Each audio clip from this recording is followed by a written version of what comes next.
आप news express देख रहे हैं, मैं हूं आपके साथ रोहित। इस वक्त चर्चा अरविंद केजरीवाल की बहुत ज्यादा है क्योंकि अभी वो माननीय नहीं है। दिल्ली चुनाव में जिस तरीके से आम आदमी पार्टी की हार हुई, उसके बाद से ही लगातार ये कयास लगाया जाने लगा कि अरविंद केजरीवाल का राजनीतिक भविष्य क्या होगा, क्योंकि केजरीवाल अपनी विधायकी भी गंवा बैठे और पार्टी भी चुनाव हार गई, जिसकी वजह से आम आदमी पार्टी सत्ता में नहीं आई। बीजेपी ने लंबे वक्त बाद दिल्ली में वापसी की।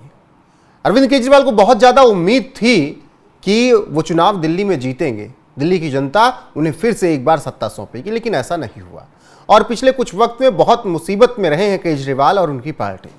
यहां तक कि केजरीवाल को इस्तीफा तक देना पड़ा अपने पद से और आतिशी को सीएम बनाना पड़ा था, लेकिन चुनाव में जीत नहीं मिली तो सभी अरमान बह गए। अब केजरीवाल तलाश रहे हैं रास्ता सांसद बनने का और एक जीत तय करेगी केजरीवाल का राजनीतिक भविष्य। अब क्या कुछ होने जा रहा है और कैसे केजरीवाल का राजनीतिक भविष्य तय होगा, ये विस्तार से समझिए। पंजाब की लुधियाना विधानसभा सीट पर 19 जून को वोटिंग होनी है। लुधियाना उपचुनाव को 2027 में होने वाले पंजाब विधानसभा के चुनाव के नतीजे से भी बेहद अहम माना जा रहा है। ये उपचुनाव आम आदमी पार्टी के उम्मीदवार संजीव अरोड़ा की किस्मत का ही फैसला नहीं करेगी, बल्कि अरविंद केजरीवाल के सियासी भविष्य का भी निर्णय यही उपचुनाव देगा। इसके चलते ही केजरीवाल लुधियाना में संजीव अरोड़ा को जिताने के लिए दिन रात एक किए हुए हैं। जी हाँ, केवल संजीव अरोड़ा का भविष्य यहां से तय नहीं होना है, यहां से अरविंद केजरीवाल का भी भविष्य तय होना है और यही वजह है कि अरविंद केजरीवाल लगातार लुधियाना में प्रचार कर रहे हैं। उपचुनाव में आम आदमी पार्टी के कैंडिडेट संजीव अरोड़ा उपचुनाव जीतते हैं तो ही अरविंद केजरीवाल के राज्यसभा जाने का दरवाजा खुल सकेगा, नहीं तो 4 साल तक अरविंद केजरीवाल को राजनीतिक वनवास झेलना पड़ सकता है, यानी माननीय बनने की उम्मीद और रास्ते खत्म होते नजर आ रहे हैं। बाकी कोई रास्ता बीच में निकल आए तो वो बात अलग है, कहीं और उपचुनाव हो जाए तो। यही वजह है कि अरविंद केजरीवाल ने इन दिनों संजीव अरोड़ा को उपचुनाव जिताने के लिए पूरा दम लगा दिया है और पंजाब के लुधियाना में उन्होंने डेरा डाल दिया है और जीत की गारंटी दे रहे हैं, लोगों के बीच जा रहे हैं। ऐसे में देखना होगा कि लुधियाना के लोग संजीव अरोड़ा पर विश्वास करते हैं या फिर नहीं, अरविंद केजरीवाल की बातों पर विश्वास करते हैं या नहीं। 2022 के विधानसभा चुनाव में लुधियाना सीट आम आदमी पार्टी जीतने में कामयाब रही थी। आम आदमी पार्टी के विधायक गुरप्रीत सिंह बस्सी गोगी ने यहां से चुनाव जीता था। हालांकि उनके निधन के बाद लुधियाना सीट खाली हुई, अब उस पर उपचुनाव हो रहा है। आम आदमी पार्टी ने उपचुनाव में अपने राज्यसभा सांसद संजीव अरोड़ा को प्रत्याशी बनाया है, जो कि लुधियाना के एक बड़े कारोबारी हैं। इसके अलावा कांग्रेस से पूर्व विधायक भारत भूषण आशु मैदान में है, तो शिरोमणि अकाली दल से एडवोकेट उपकार सिंह घुम्मन चुनाव लड़ रहे हैं। मतलब ये त्रिकोणीय मुकाबला यहां पर होगा। बीजेपी भी है, लेकिन बीजेपी की पैठ अभी उतनी यहां पर नजर नहीं आ रही है। बीजेपी से जीवन गुप्ता उपचुनाव लड़ रहे हैं। इसके अलावा अकाली दल ए से नवनीत कुमार गोपी अपनी किस्मत आजमा रहे हैं। इस तरह लुधियाना पश्चिम विधानसभा सीट पर उपचुनाव का मुकाबला काफी रोचक बनता हुआ नजर आ रहा है। ऐसे में अब देखना होगा कि संजीव अरोड़ा यहां से जीत दर्ज कर पाते हैं कि नहीं, आम आदमी पार्टी के जो उम्मीदवार हैं।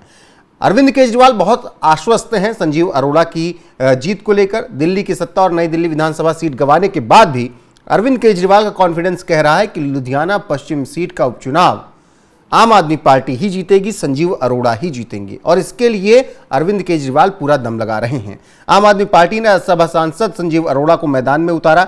अब इसी के बाद चर्चा होने लगी कि जब राज्यसभा सांसद संजीव अरोड़ा को उन्होंने चुनावी मैदान में उतारा है तो फिर राज्यसभा की सीट खाली होगी तो अरविंद केजरीवाल वहां से राज्यसभा आ सकेंगे। संजीव अरोड़ा के जीतने से राज्यसभा की सीट खाली होगी और जिसके बाद अरविंद केजरीवाल के सांसद बनने का रास्ता साफ हो जाएगा और वो अपर हाउस में माननीय बन जाएंगे। संजीव अरोड़ा लुधियाना सीट जीतने में सफल नहीं रहते तो केजरीवाल के लिए संसदीय राजनीति का रास्ता 2029 तक तो बंद नजर आ रहा है, क्योंकि दिल्ली और पंजाब दोनों ही जगह से कोई भी राज्यसभा सीट खाली नहीं हो रही है।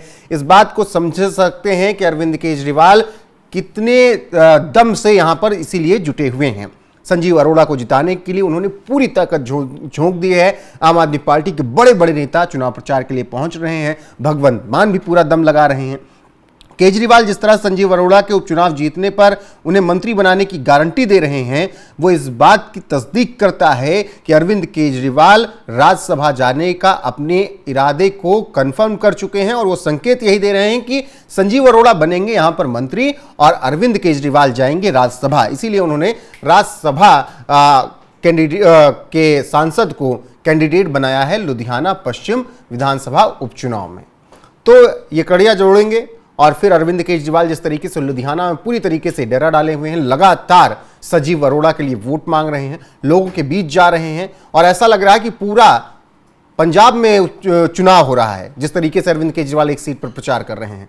तो एक जीत अरविंद केजरीवाल के राजनीतिक भविष्य को तय करने वाली है, वरना 2029 तक उन्हें इंतजार करना पड़ेगा। इसके पीछे का कारण एक बार फिर से समझा देते हैं। राज्यसभा सांसद संजीव अरोड़ा को उन्होंने उपचुनाव मैदान में उतारा है लुधियाना पश्चिमी सीट से। अब अगर संजीव अरोड़ा ये सीट जीतते हैं, चुनाव जीतते हैं, तो फिर राज्यसभा की सीट खाली होगी और अरविंद केजरीवाल फिर पंजाब से राज्यसभा सांसद बन जाएंगे। एक उम्मीद थी कि स्वाति मालीवाल को अगर हटा दिया जाए तो फिर राज्यसभा की सीट खाली हो सकती है और इसके बाद अरविंद केजरीवाल उस सीट से राज्यसभा पहुंच सकते हैं, लेकिन स्वाति मालीवाल ने जिस तरीके से जिद ठानी, विद्रोह किया उस घटना के बाद, उसके बाद अरविंद केजरीवाल की उम्मीदें वहां पर टूट गई थी। हरभजन सिंह को हटाना बहुत मुश्किल नजर आ रहा है, उसके पीछे तमाम कारण हैं और ऐसे में संजीव अरोड़ा को ही उपचुनाव मैदान में भेजा गया है और वो उपचुनाव जीतते हैं तो राज्यसभा की सीट खाली होगी और अरविंद केजरीवाल आपको नजर आएंगे यहां पर एक बार फिर से बीजेपी के साथ, बीजेपी को घेरते हुए नजर आएंगे, संजय सिंह के साथ, राघव चड्ढा के साथ और अपने नेताओं के साथ एक बार सवाल जवाब करते नजर आएंगे वो मोदी सरकार से। बहरहाल देखना होगा कि क्या कुछ होता है। फिलहाल तो अरविंद केजरीवाल चुनाव प्रचार के दौरान क्या कुछ कह रहे हैं उसके साथ आपको छोड़े जाते हैं। बाकी आपको क्या लगता है, क्या अरविंद केजरीवाल राज्यसभा आ पाएंगे? कमेंट में जरूर बताइएगा, बने रहिएगा हमारे साथ। नमस्कार। आज बर्टन पार्क के बनने का जो पूरा मल्टी स्पोर्ट्स कॉम्प्लेक्स बनने जा रहा है उसकी नींव रखी गई है और मैं समझता हूं कि जालंधर के इतिहास में ये एक ऐतिहासिक दिन माना जाएगा। जिस शानदार मल्टी स्पोर्ट्स कॉम्प्लेक्स की परिकल्पना की गई है, इसके अंदर क्रिकेट भी होगी, हॉकी भी होगी, योगा भी होगा, बास्केटबॉल भी होगी, वॉलीबॉल भी होगी, कितने सारे स्पोर्ट्स की इसके अंदर इंतजाम है। मैं सोच रहा था कि रोज हजारों लोग जालंधर के यहां पे खेलने के लिए, एक्सरसाइज करने के लिए, वर्जिश करने के लिए आया करेंगे और ये एक अपने आप में एक मिनी शहर बन जाएगा ये स्पोर्ट्स कॉम्प्लेक्स। और मैं समझता हूं कि इस किस्म का स्पोर्ट्स कॉम्प्लेक्स शायद पूरे उत्तर भारत में अपने आप का पहला इस किस्म का स्पोर्ट्स कॉम्प्लेक्स होगा। जब हम 2022 के चुनाव में प्रचार कर रहे थे तो हम लोगों ने वादा किया था कि हम जालंधर में एक मल्टी स्पोर्ट्स कॉम्प्लेक्स बनवाएंगे। मुझे खुशी है कि आज हम अपना वो वादा पूरा कर रहे हैं।